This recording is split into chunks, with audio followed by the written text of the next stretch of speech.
Good evening. Welcome to the Natural and Applied Sciences Grand Seminar at Loyola University Maryland, our 4th annual event. We have been looking forward to welcoming you to our campus today for this chance to highlight our natural and applied sciences programs. The Natural and Applied Sciences Grand Seminar was created in order to bring speakers and topical subjects related to natural and applied sciences to the entire Loyola community for students and faculty from all disciplines to appreciate and enjoy. Each year, the general seminar discussion seminar discusses a topic so broad that not only natural and applied sciences discipline and students, but also the greater community can understand and appreciate it. Past speakers have included Colonel Timothy Kramer, class of '82, flight engineer and NASA science officer on International Space Station Expedition 22 and 23, Dr. Arthur Benjamin, professor of mathematics and mathematician, and astrophysicist Dr. Mario Livio. The Grand Seminar is just one of the many programs and initiatives Loyola has launched to affirm and advance our commitment to the role of the sciences at Loyola University. There is much to be excited about in the sciences at Loyola today. To continue this evening's program, please welcome Dr. Elizabeth Dahl, Associate Professor of Chemistry.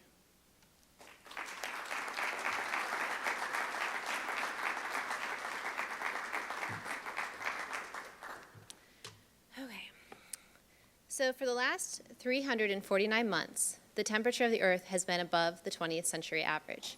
That's 29 years. For many of us, that's a significant percentage of our lives. For our students and many of our children and our grandchildren, that is their entire lives. This is a sobering fact. However, we are fortunate to have with us a scientist who has made communicating about the science of climate change and communicating about hope for our future, a sustainable future, a personal priority. Dr. Richard Alley has taught at the Pennsylvania State University since 1988. As the Evan Pugh Professor of Geosciences and Associate of the Earth and Environmental Systems Institute, Dr. Alley focused his research on glaciology, sea level change, and abrupt climate change.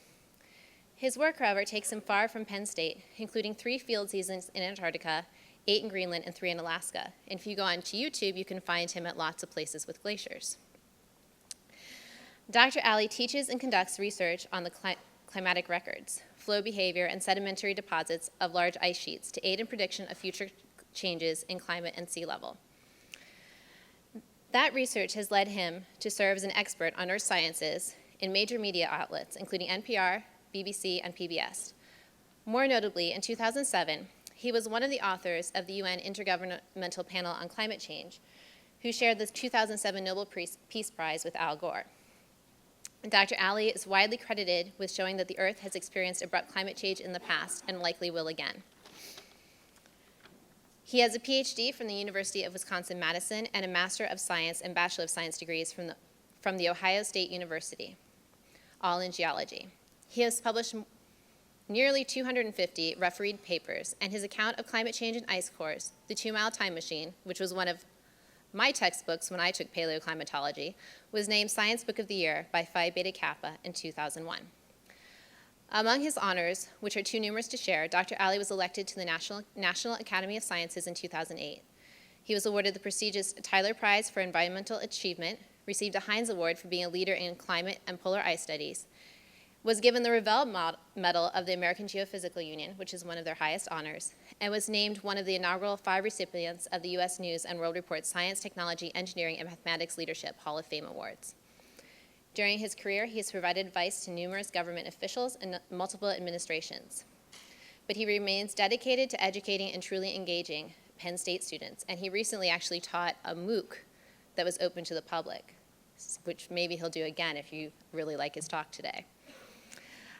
We look forward to being educated and engaged this evening. Please join me in welcoming Dr. Richard Alley to Loyola University Maryland.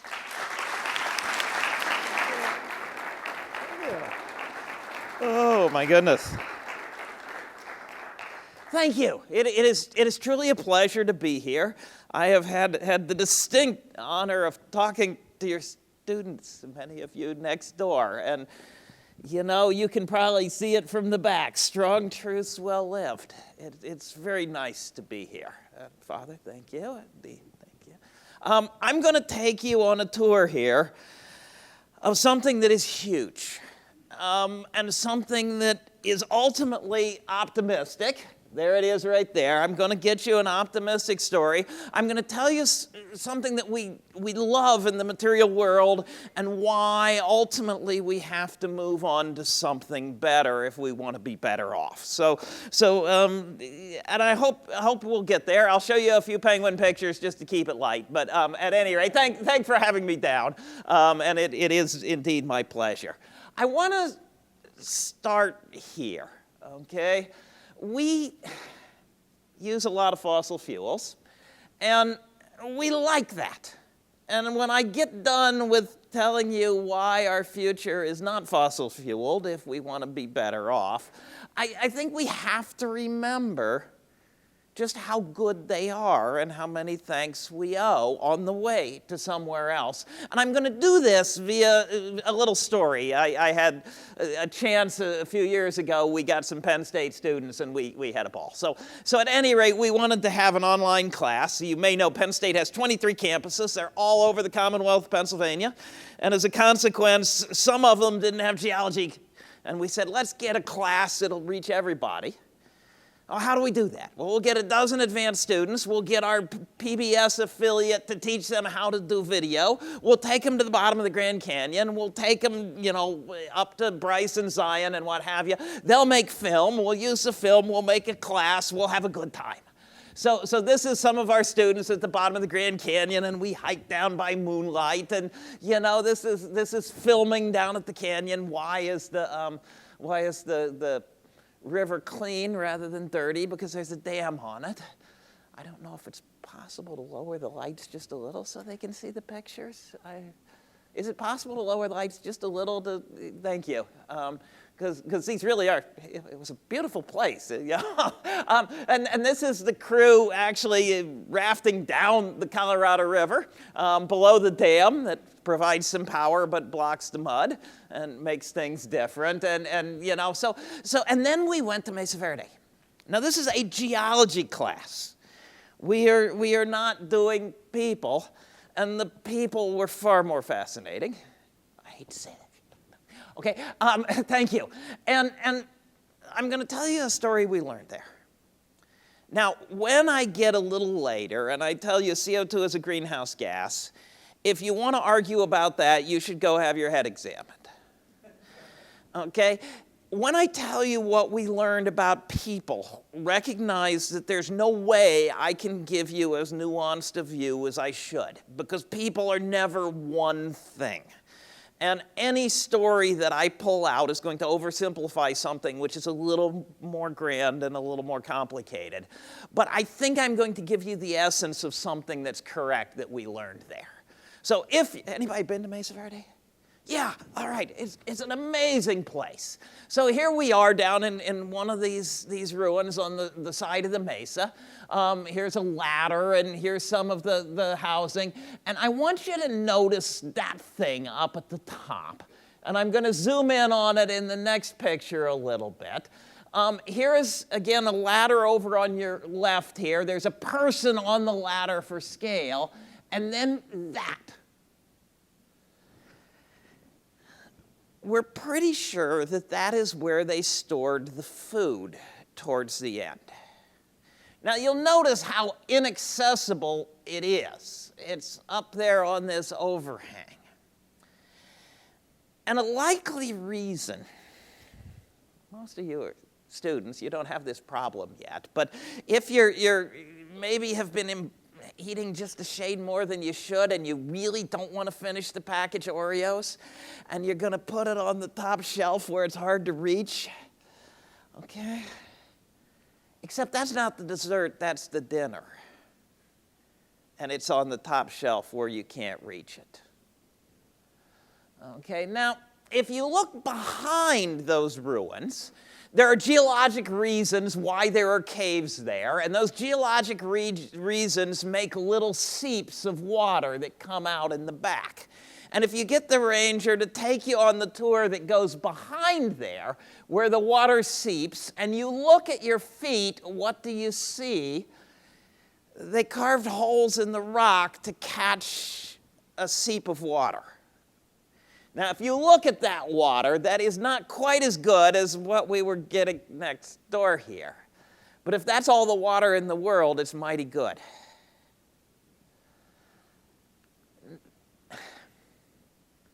You can see here, this is a boarded up, a stoned up window. They built this with windows, and then late they blocked it. Now, in this case, what is on the other side is their neighbors. Now, when you block off a window, you're blocking something out. And what they were blocking out was their neighbors. Okay. This is up on top. If you're going to go down to the ruins, you walk across the top, and when you get to the edge, there's a little check dam there that was built about 800 years ago. And this little puddle of dirt here, first of all, they're stopping erosion, so you'll notice that the dirt is held rather than washing away. This was a cornfield. And you're living close enough to the edge that you're actually planting corn in a little puddle of dirt that you're holding up on top. And then they left. And it sat there waiting for 700 years until we went back to look. And what you see there, I believe, is evidence of what was, for a long time, not a very easy life, becoming very, very hard at the end. That you're putting the food out of reach, you're walling off your neighbors, you're trying anything to get a drink of water and to grow another corn plant. And then they abandon it after being there for centuries and centuries. Now, if you go back and look at the ruins again, right up there, that's a tree, a log. There's not much wood in here. They were growing corn. They weren't growing trees on top. But there's a little bit of wood. And if there's wood, there are tree rings. And if there's tree rings, there are two things you can get. One is an age by counting rings, and the other one is a climate signal by looking at how well the trees grew. And you can do the age thing. If you find a living tree, there is a pattern of thick and thin rings that you can match to dead trees or to wood in the archaeological sites and make a record which is longer than the length of any one tree. The thickness of the rings is an indicator of climate. In this place, it is dry. When it rains, the tree grows. When it doesn't rain, the tree doesn't grow. And so the thickness of the rings is actually a pretty good rain gauge. So what can you do? First of all, you're not going to do this study at Mesa Verde because there's trade there. You look from Mesa Verde down into Arizona, you're going down to Longhouse Valley, which they did. And it's sort of the end of the road. And they did something very interesting down there. First of all, is they used the tree rings to get a history of rainfall. Then they talked to Puebloan people and said, okay, so how much corn, how long do you live, so that you learn how rain translates into food, which translates into people. And they built some little simple models, and they estimated how many people could have lived in Longhouse Valley over time. Independently, they got archaeologists to go in and look for the burials, to look for the houses, and to say how many people did live in Longhouse Valley over time.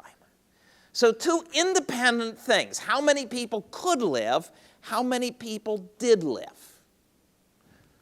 Okay?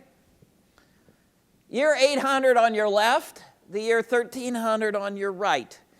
The two curves, how many did live, how many could live. Within the scientific uncertainties, which are non-zero, these are the same curve. When it rained, the population rose. When the rains didn't come, we don't know. Did they quit having babies? Did the babies die? Or did they migrate? But the population fell. The rains came back. The people came back. The rains failed. And eventually the people left who were still there, became environmental refugees, probably went down by the Rio Grande. But to reasonably close approximation, how many could live there, how many did live there, are the same. And with a real fear that when the rains failed, the babies died. Now, these were smart people. I can virtually guarantee you that if you dropped us on that mesa top with what they had, we'd never make the first winter. Okay? But as smart as they were, the climate controlled them at a level which is a little disturbing. Okay, now, here's another drought. You probably read The Grapes of Wrath. It made great literature and lousy living, the Dust Bowl. But there's a difference in these pictures. There's a truck. And there's a car. And yes, a lot of people got in cars and left Oklahoma during the Dust Bowl to go to California, but a lot more didn't. And there's rural electrification in the back. And that can run a pump, and you can have diesel drill in a well, and you can get water out of the ground, and you can truck in food, and you see the dust storm coming, but you see it coming over the power distribution system. Okay, it's a different world now. This is the same plot, essentially. The year 1900 is on your left, the year 2000 is on your right. The red is essentially, you can think of it as rain. It's the Palmer Drought Severity Index, and down is dry. And right over me, right here, is the Dust Bowl. So this is it. And you'll see some other big droughts later. I mean, Oklahoma gets hit sometimes. The curve on top is the population of Oklahoma. And what you will notice, it is not the same curve as the rain. In fact, the main dip here is World War II. They just sort of stabilized the population in the Dust Bowl. All the Okies headed for California did almost nothing to the population of Oklahoma because most people stayed, and they survived. And they did not survive on crops that were grown the old way with no help, but they had wells, and they had pumps, and they had food coming in on trucks and trains. And so they said, now these are smart people too. But there's no evidence that these are people that are grotesquely smarter. These are people that had power and a way to use it. And that power is almost entirely fossil fuels. Okay. I have this nagging suspicion I'm going to beat my 2,000 calories for today. But at any rate, the RDAs are usually calculated on 2,000 calories per day. If you take energy use in the U.S. economy, divide it by the number of people, and convert to these obscure units, each of us has a share of energy use of 240,000 calories a day. It is if we had more than 100 energy serfs to do our bidding. Serf plow for me, serf cook for me, serf refrigerate for me, serf pick up my car and run down I-83 at 65 miles an hour. Except serfs couldn't do that, right? If I keel over right now, you'll have an ambulance here. You'll have a heart-lung machine. You will control my climate. You'll save my life. 85% of that is fossil fuel. It's fantastic. We love it. Don't kid anybody. I am very, very happy to know that that ambulance is out there and it'll get here in a hurry with a doctor. Okay? This is a good thing for me. And what we use outside of us compared to what we use inside of us is immense. All right? We have tried lots of ways to do this. I come to you from Pennsylvania. It is Penn's Woods, Pennsylvania. The saying was that when the European settlers got to the Atlantic coast, a squirrel could go up a tree and stay in the trees to the Mississippi. And we promptly set about cutting all those trees. The first forester of the Commonwealth, just over 100 years ago, was a professor from my school named Rothrock, and he talked about the great Pennsylvania desert, because essentially there were no trees in the entire state of Pennsylvania. We are the Nittany Lions. I have little Nittany Lions on my tie. There were no Nittany Lions because there were no deer to eat. There was not a tree to do it behind. There's a million deer in Pennsylvania. There were essentially none. We have elk now because we imported them from the Rocky Mountains. We drove out the bison, we drove out the elk, we drove out the fishers, we drove out the otters, we drove out basically everything bigger than a squirrel or a rabbit because we cut all the trees. And you did too. So don't kid anybody. It was all up and down the east. We cleaned it out. Some for construction, mostly for burning. Right? My school was founded up the hill from an iron furnace. There's the iron furnace now. It's sitting there right half a mile from the Penn State exit. When it was operating, it would have looked more like this sucker here. You've got one up on Catoctin Mountain you can go see. It's not that far away. You should not be able to read this. If you go into a modern gazetteer of Pennsylvania and you ask how many place names are still on the map that have furnace in their name, it's this list on your left. These are the furnaces.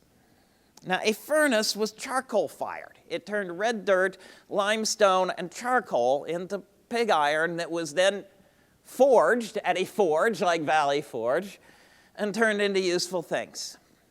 The fuel for a furnace for a year was more than half a square mile of trees. A furnace had a small city taking care of it, and they cooked and they heated. So you can figure that a furnace took a square mile of trees per year.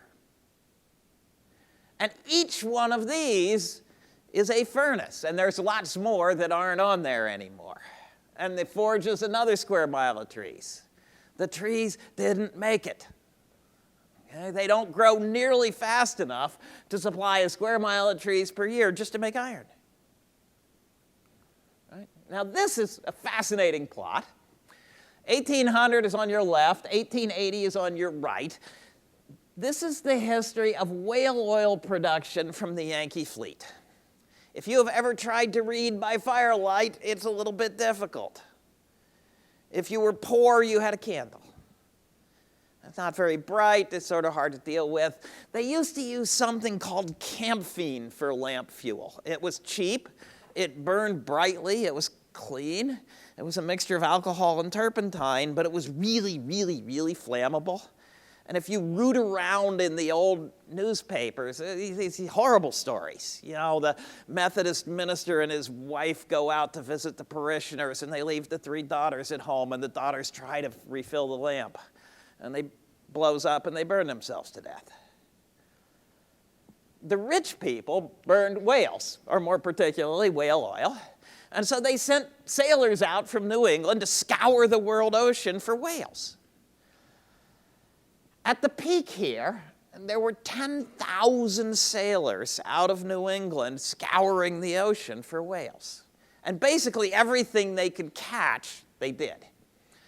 This history is very complicated. There's a civil war in here, for example. They sank some of the ships off of Charleston Harbor to try to blockade it. The fleet got crushed in the sea ice off of Alaska, and the insurance companies said, no more of this.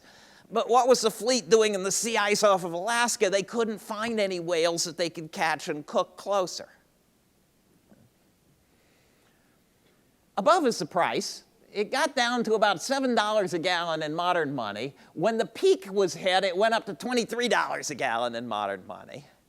And then the first modern oil well was drilled right here. And you can see the timing of that. This is not coincidental. Now, there's something else on this. The idea that somehow we go back when the oil runs out, we'll go back to whales. Right? 100 years of Yankee whaling, 10,000 sailors at the peak, about a week's worth of modern oil imports, not even full use. Okay? The idea that we go back is just completely absurd. But the idea that we have whales in trees because we're burning fossil trees and fossil algae, that is. And they knew it way back then. This is fantastic. This is an editorial cartoon from the magazine Vanity Fair, published in the year 1861. And if you can't read it from the back, it's the grand ball given by the whales in honor of the oil wells of Pennsylvania. And the frogs are serving, and the whales are all in evening dress. And this being just before the Civil War, right, it says, the oil wells of our native land, may they never secede. Oil's well that ends well. Okay? They knew then we have whales that can survive because we quit burning whales because we can burn fossil fuels. Right? This one is even better. It's hard to see from the back. I apologize. This is a piece of sheet music published in the year 1864. This is the American Petroleum Polka, right? And it's got a beautiful Pennsylvania scene of oil wells. The gentleman in his jacket and the lady in her pink dress here, and it says, this oil well threw pure oil 100 feet high. All right, now, oil was black. It's been black, it will be black, but you couldn't have black oil raining on her pink dress, so they made it white for some reason. But they knew, right? This was a wonderful thing for them, and it truly is, and for us, okay? Just how good oil companies are is sort of flabbergasting. It is, I drove down here, and so if you were a serious commuter and you run through a tank a week, a tank of gas is almost 100 pounds, right? If you had to bring home 16 gallons of gasoline in gallon jugs in the shopping cart, it would be a different world. But you don't, you bring home 1 gallon of milk, you put all the rest in the car and you drive away. When you burn gas, it takes oxygen out of the air to make CO2. A tank of gas is about 300 pounds of CO2. And it blows away into the air. Right? Now, I want you to do something for me. I know you're not a fifth grade class. Fifth grade classes love this. But I want you to imagine that CO2, rather than blowing away into the air, was actually packaged in a way that it was easier to see, right, as horse ploppies. A car makes a pound of CO2 a mile. Pound a mile. Okay? If you took that, compress it to the density of water or horse ploppies, spread it uniformly on the roads of America, our cars would cover every road in America an average of 1 inch deep every year. In 10 years, there would be no joggers in America. We would all be cross-country skiers. And we would not be having this discussion, right? I pay the trash guys to come. Right before I drove down, I put the trash can out so Cindy didn't have to carry it to the curb. We put out for the trash less than 1,000 pounds per person per year. We put in the air, as our share of the U.S. energy use, 40,000 pounds per person per year.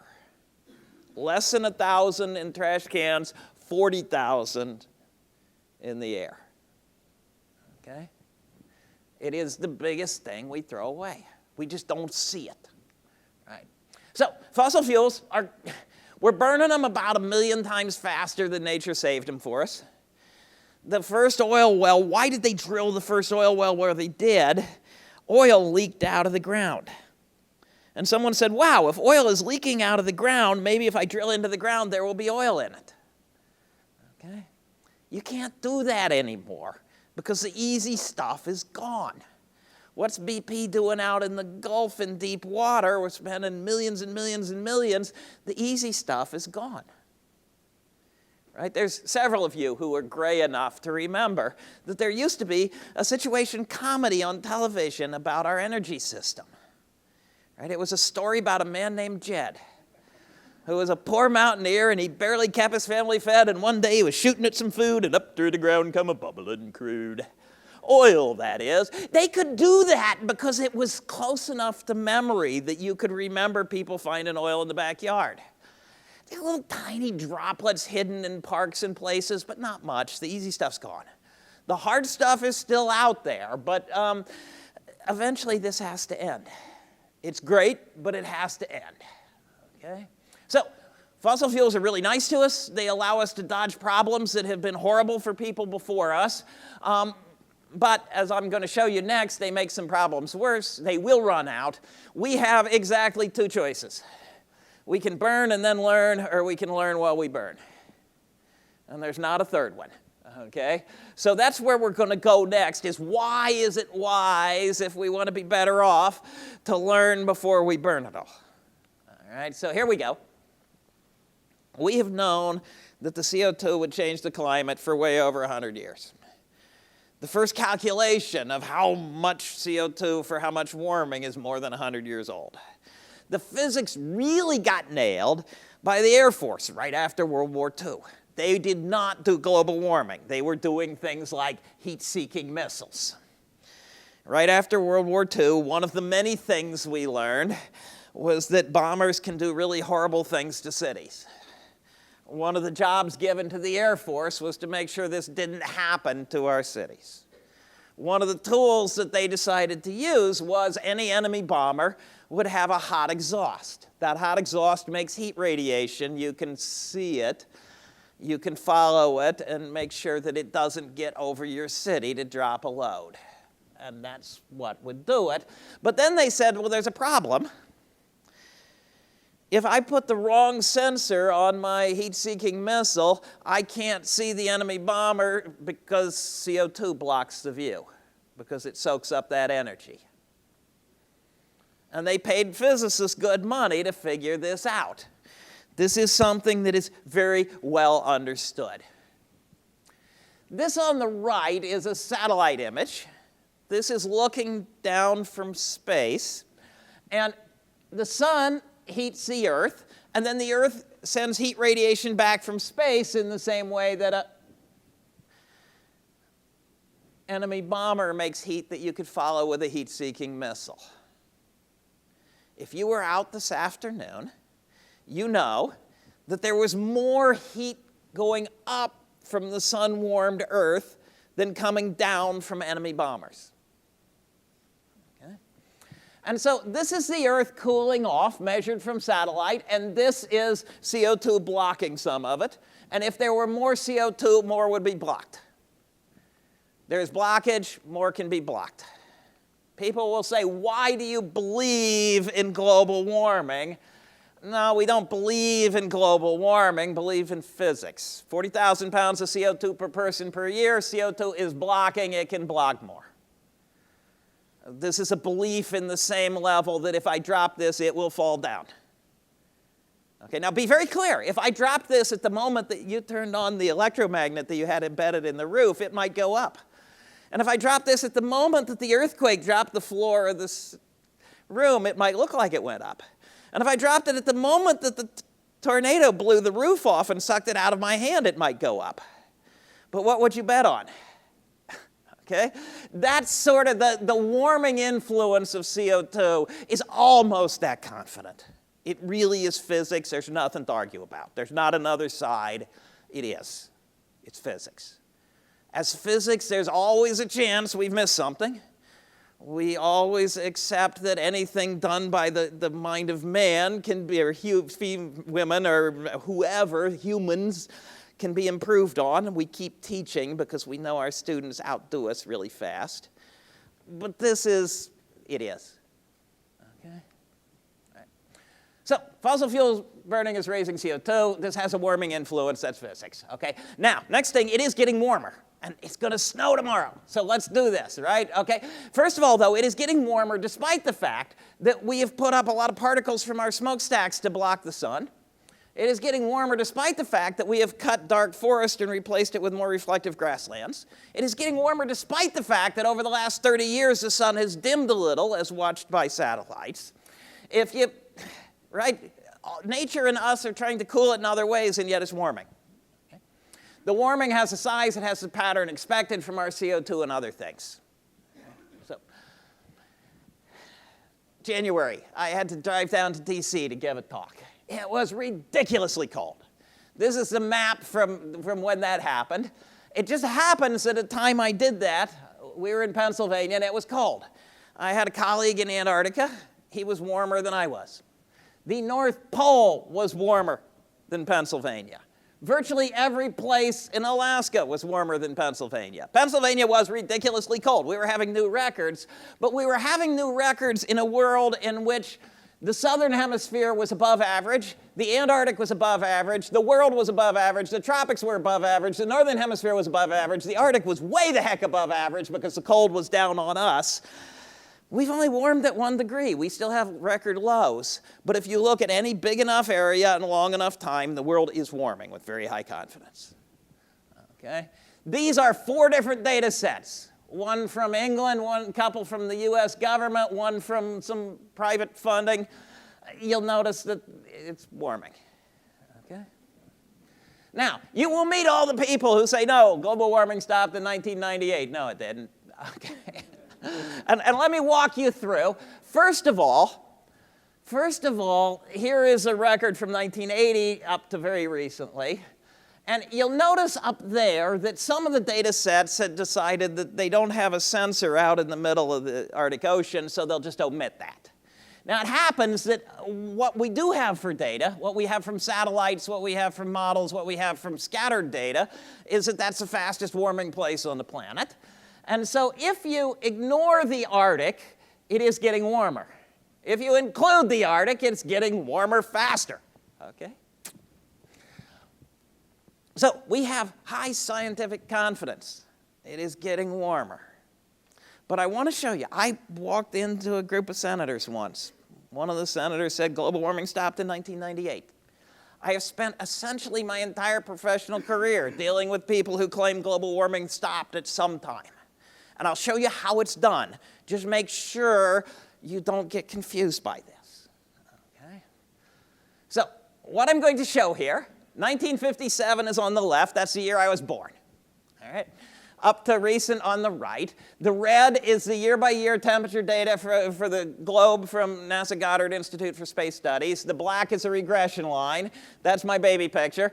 And so you will notice that I was born in 1957, and you'll notice that this black line slopes downward just a little. I was born at the start of a cooling trend. Okay?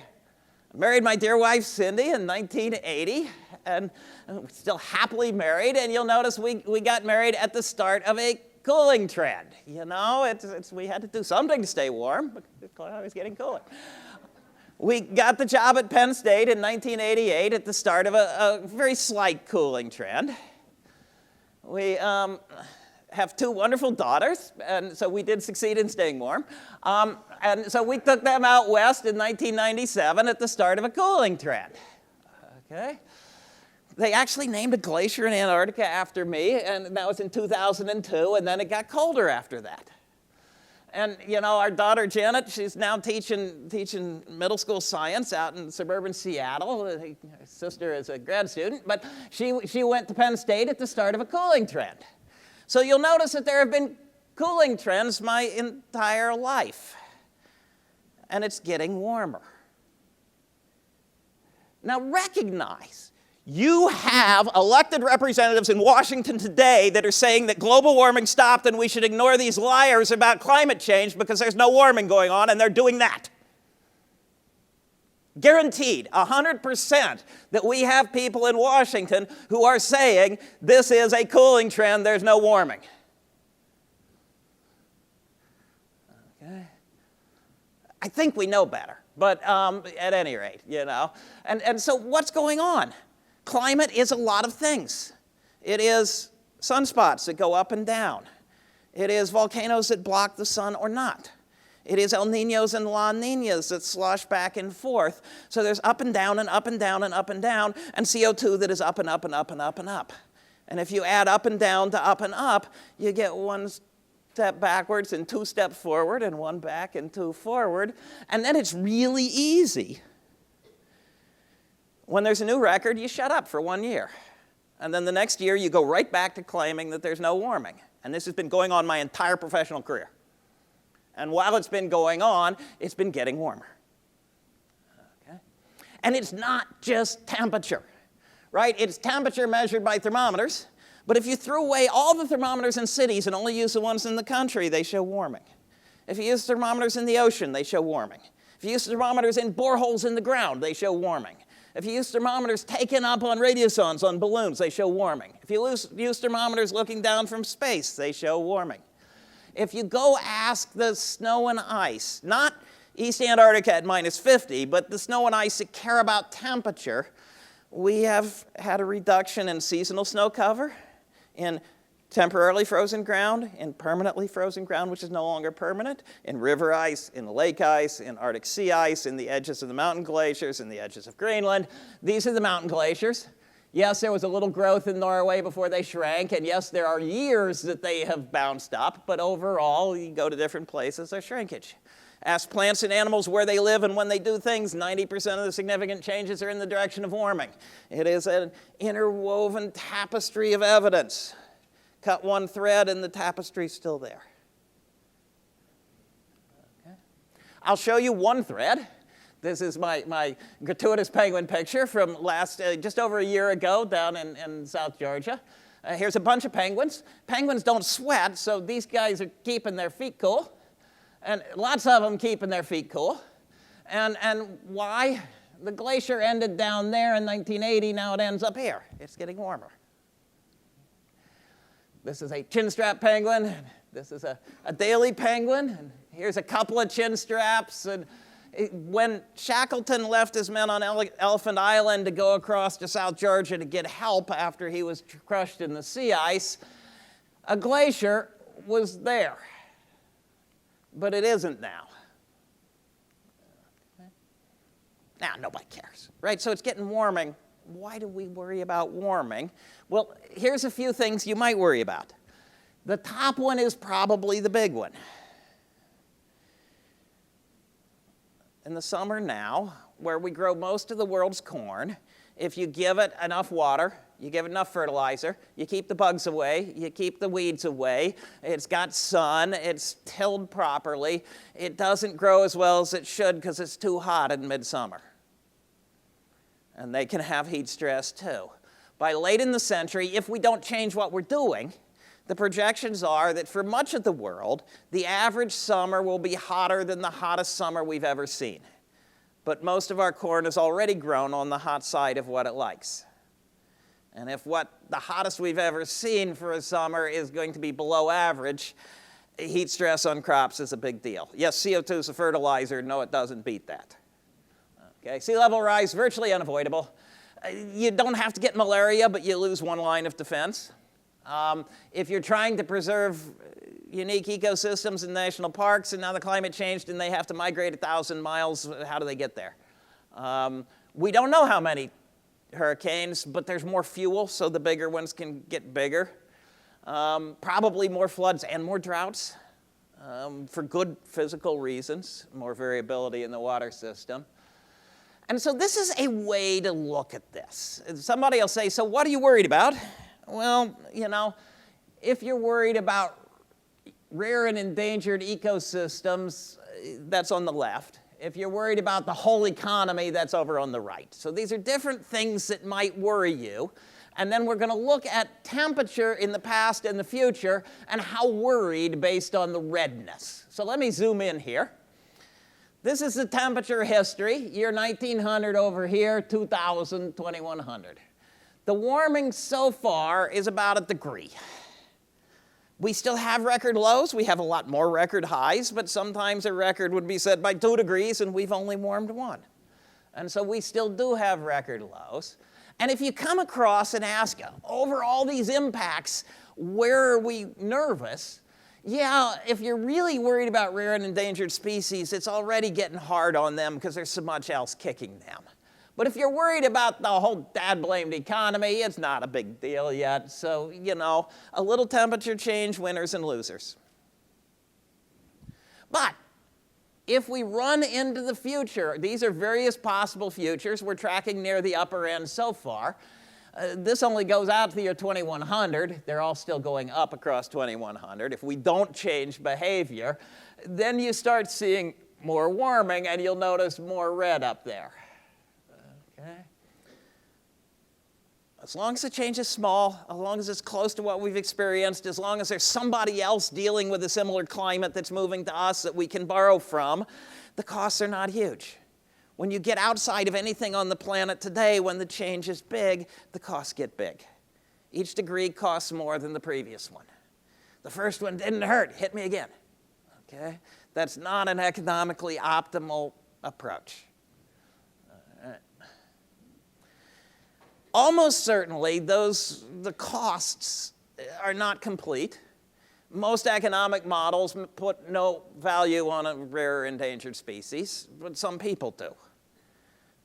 Some people sort of care about creation and keeping a lot of it here, and so costs are often underestimated because the stress that's placed on cold-loving things is not in there. This one is interesting. Red up here is putting out a lot of CO2 per person. Blue up here is putting out very little CO2 per person. So the redder this is, the more each person is changing the climate. This is vulnerabilities, right? If you are a person who has winter bulldozers and air conditioners, a little bit of warming is not very expensive. You lose a blizzard and yeah, you might like that.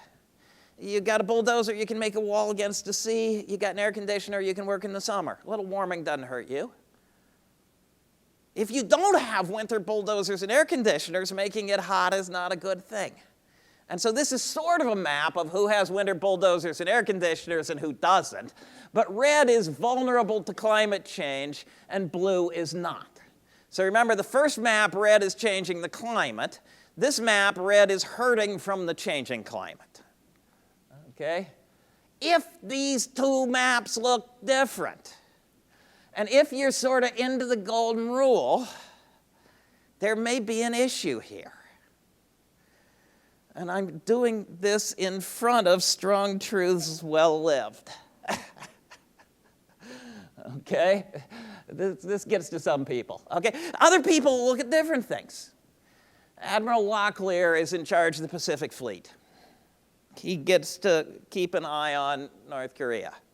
He gets to try to help make sure that Japan and China and Russia are happy over who owns which fishery near which island.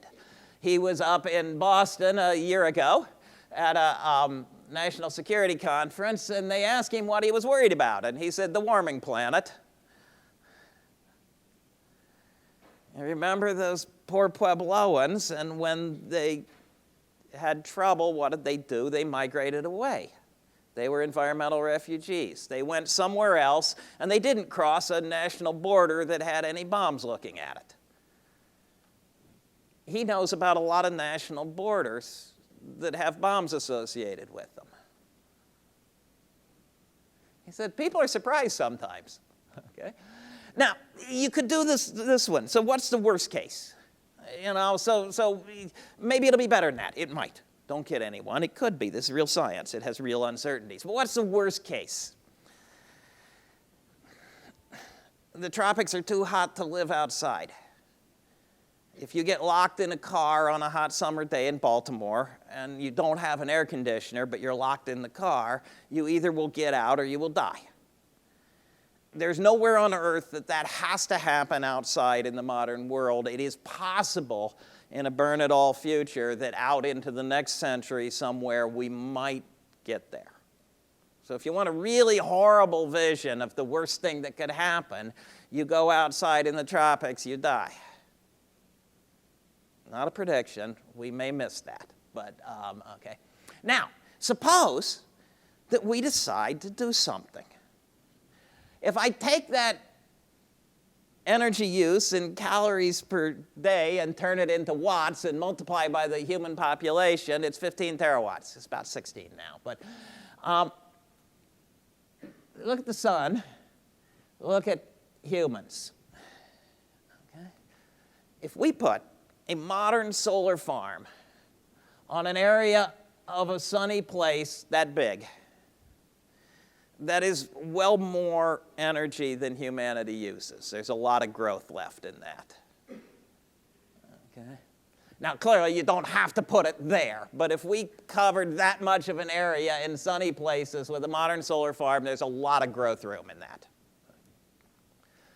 This one's fantastic. I love this. Before he gets elected president, Abe Lincoln goes around. He gives speeches. Invention is great. Engineering, science, learning are great. They're going to help people. Lincoln's the only president who had a patent for his own invention. And part of Lincoln's speech, he says, the wind is an untamed and unharnessed force, and quite possibly one of the greatest discoveries hereafter to be made will be the taming and harnessing of it. Okay? And we did. Right now, if we went out now and we built a wind farm on the windy parts, not the whole thing, just the windy parts of the plains and deserts of the world, not in the forests, not in the cities, not in the water, not on the ice, just the windy parts of the plains and deserts of the world, that's way more energy than humanity uses. If we built windmills as fast as our ancestors did 80 years ago, but we built big ones, in 30 years, the U.S. would be generating 1/3 of the world's energy. Okay? And if the world spent as much on windmills per year as the U.S. spends on energy, in 30 years, that would be the world's energy. Okay? Now, you're not going to build an all-wind system or an all-sun system, but is the resource there? Yes. Do we know how to tap it? Yes, we actually do. And probably for the first time in human history, we can say that. All right. Now, I am going to tiptoe very close to policy, and then I'm going to shut up. I want to make this very, very, very clear. You should not get policy advice from me. I'm a geologist who does climate. Okay? You should not choose who to vote for from me. Science does not in any way tell you what your politics are. But you will meet people who tell you, look, we understand that, but we can't afford it. And so the economists would say, actually, you're economically better off, you have more money if you include this in your thinking. And then some of the economists will go here. And so I want you to do this for me. We tax tobacco. And we do it to raise money for the government and to reduce smoking. And we tax alcohol. And we do that to raise money for the government and to reduce drinking. And we tax your paycheck. And we do that to raise money for the government. And if you were economists, you would all say, and reduce working. Because you know this. If I come in and I say, look, I need some help, I'll give you $10. Will you help me? I need some help, I'll give you $5 and I'll give the government $5. Will you help me? Which one's more likely to help me? Right? As we make it less valuable, you get less of it.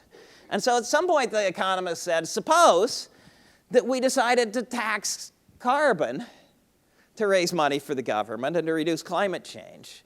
And we use that money to reduce the tax on your paycheck. What would it do to the economy? And they said, well, if you pretend that I'm a liar, you pretend there's no climate change, you pretend there's no benefit of avoiding climate change, it's either a wash or it makes the economy better. Substituting for carbon's hard. putting a tax on carbon will distort the economy, and that will have real costs. It will hurt real people. Substituting for bright workers is probably harder. And if we decided to tax something we don't like climate change and carbon, rather than something we do like smart workers, if anything, the economy grows faster, even if there is no climate change and it's all a hoax. If you include the effects of climate change, you end up better off. Okay. So be very, very clear. There are issues. Carbon tax is regressive. It hurts poor people more than rich ones. There's a lot of things. This does not turn into a march out of here and vote on in 2 weeks. But there isn't another side to this. There's a huge number of sides. There's a huge number of issues. But the basic picture, this is science. This is the center of the scholarship. Things may be better. Things may be worse. But this is the center. It's not way out on one edge. And this is science that goes back well over a century. Science that is really strongly done. And it is science that now points to something. We ran out of trees. They grew back when we quit cutting them, but they didn't grow back fast enough to be useful. We burned the whales. We are now burning our way through a bank account of fossil fuels that's getting no deposits. Right? We have always run through an energy source, hit a crisis, and then tried to find a replacement. And for the first time in human history, we can think of an energy system that will power everybody on the planet forever. And it is an incredible number of inventions and patents and engineering students and science students away from us now. It is decades of hard work away from us. But for the first time in history, we know what it might look like, and we know we can get there. We have watched oil companies do brilliant things in trying to find more oil and drive the price down. And for a long time, they were driving the price down in the same way that the whale oil price went down. But they're having troubles driving the price down, and there's a lot of poor people in the world that are looking at this and wondering if they'll ever get their piece. But the wind is there, and the sun is there, and it's there for everybody. And so, we actually can move in a way that gives us a stronger economy. It gives us more jobs. It gives us greater national security. It gives a cleaner environment that helps save endangered species. It takes out insurance against disaster. It remembers the golden rule. It's possible now. And so I'll leave you with my favorite picture I took in Greenland of an iceberg and a rainbow. It is possible to have a world with icebergs and rainbows. And I want to thank you for inviting me.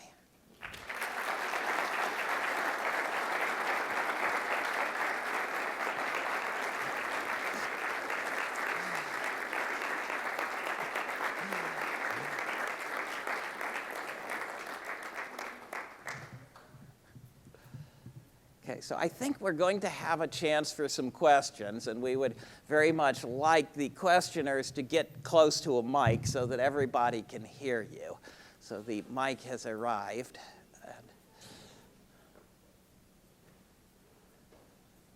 So who is the brave? Yes, thank you. Thank you for this wonderful talk. It was really fabulous. I'd love to have your advice on how to deal with some of the people I encounter who tell me, and this is academics I encounter, family members I encounter, and that I love, I'm terrible at confrontation. And they say to me, the world is too big and it's really arrogant for you to assume that we can cause this. Right. How should one answer that?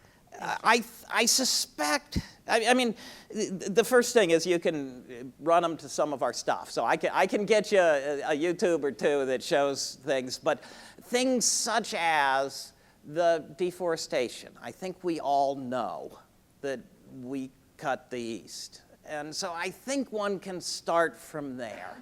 I have certainly met these people as well. My impression is that the vast majority of these people, who are sometimes a little bit frustrating to us as scientists, are really good people, and they're really well-meaning, and they've been fed a load of hooey by someone. But I also think that they are basically not that interested in that question. My gut feeling is that they're interested in the later questions, is that they tend to be people who recognize the good that fossil fuels have done for us and are very worried about jumping off this particular good thing and striking out for something else.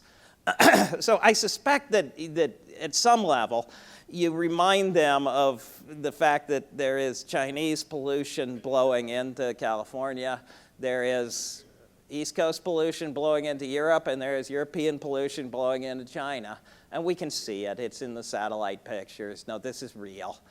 We can find you a map of the CO2 and the rise in it, and it's real. The biggest difficulty is getting people to sit with you long enough.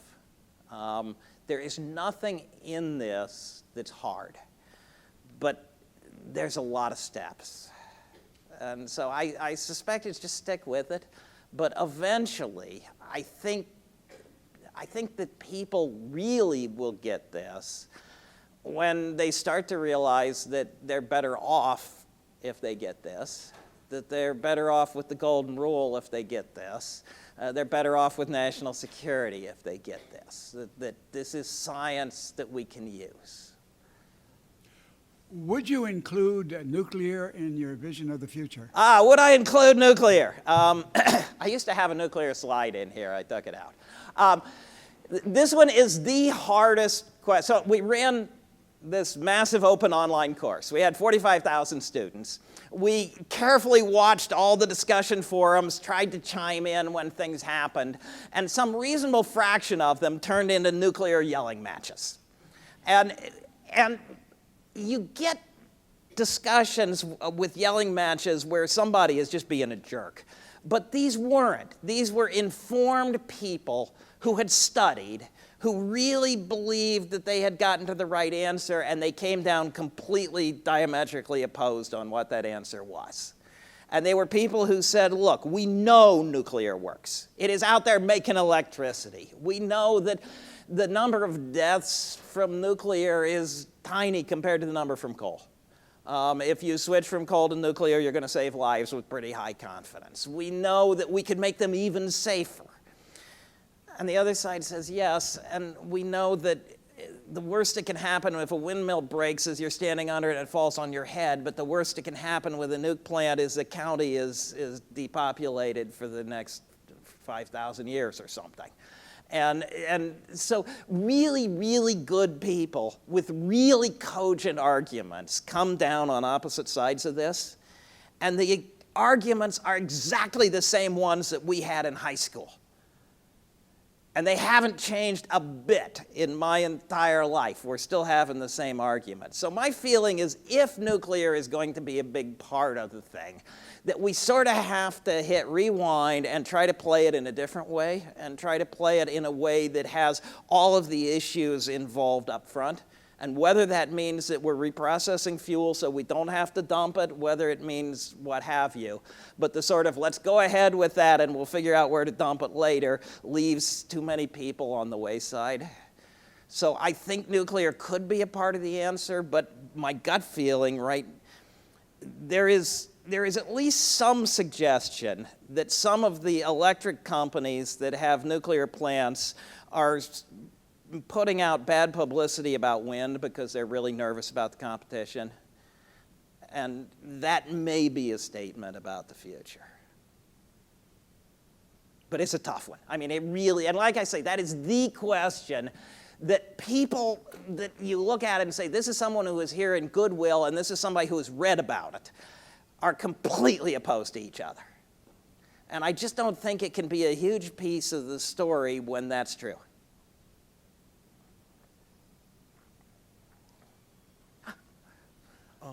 In your opinion, what would be easier to mass produce or obtain, solar energy or wind energy? Okay, solar or wind. My gut feeling is the sun wins. Eventually it will be mostly sun. because you can put it anywhere. It can be very unobtrusive. You're going to put a shingle on your roof anyway. Why not make the shingle make energy? Right now, sun is more expensive, but the prices have been dropping real fast, and one suspects that it's going to be harder to drop the price of wind a lot more because it's just big things, right? Eventually, you're going to be at big things. And sun, as they get more and more efficient, my guess is eventually you'll see sun, but there'll be a lot of wind in the mix for a while. The other thing is that rounding off a lot, 1% of the sun goes into wind, 1% of the wind goes into waves and currents. So if you think about, should we be doing sun, wind, or waves and currents, this one's 100, this one's 1, and this one's 1/100th. So the sun's a big one. So eventually one suspects that's the winner. Hey, all right. You seem to be someone who tells it like it is. So in this age of political correctness, do you prefer the term global warming or climate change? Yeah, I use both global warming and climate change. The average temperature of the world is warming, but not everywhere all the time. And, you know, it's going to snow tomorrow night. Okay? But it's directed climate change. It is going somewhere, and global warming gets there. So I try to use both of them because I think we need to get the idea across that it is climate change on a warming world. Oh, okay. Hi. At our current rate, what would you say, or what year would you say we're going to run out of oil?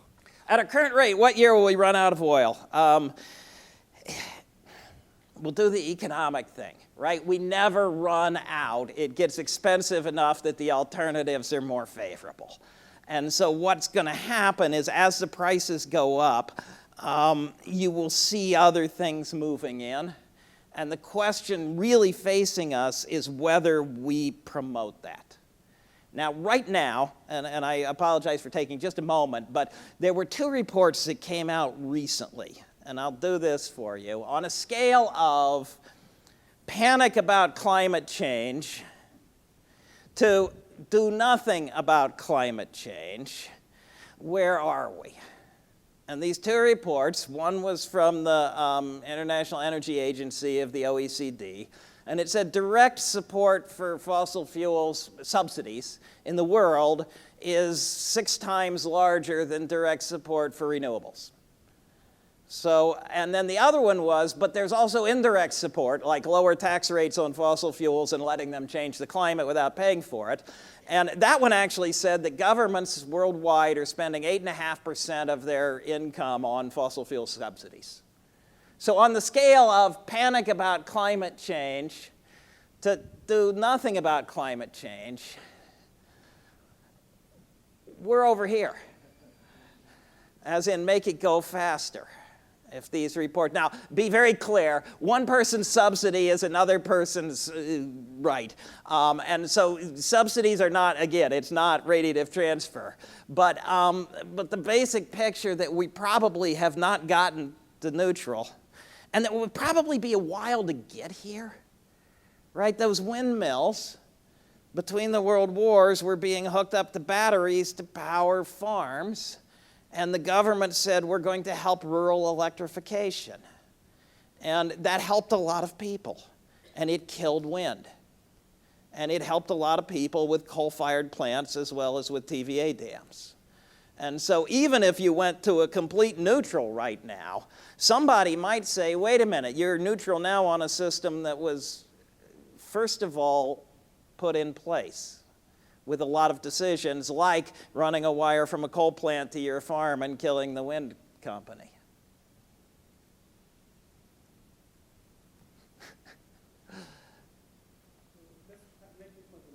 Okay. Great. Besides the decrease of the ice caps, where do you think the most obvious signs of the global warming or climate change is? Right, so besides the decrease of the ice cap, what's the most obvious changes?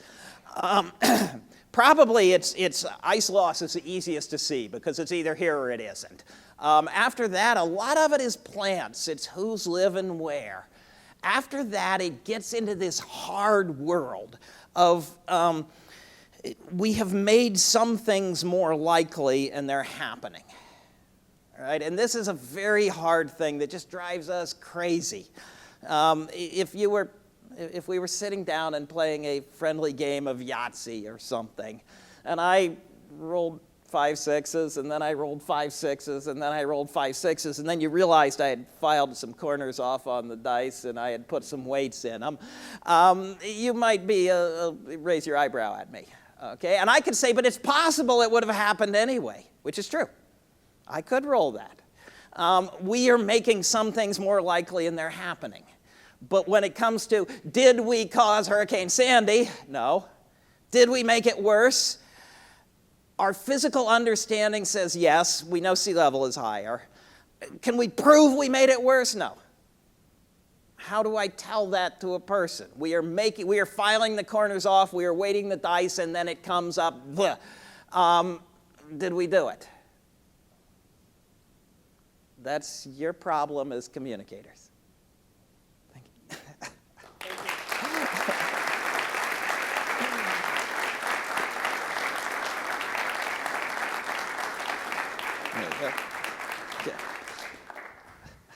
We have a few minutes here for book signing in case if you are interested. Dr. Ali will be available back there for book signing if you're interested. And thank you for being here. We look forward to see you all here next year during the next Grand Seminar. Thanks.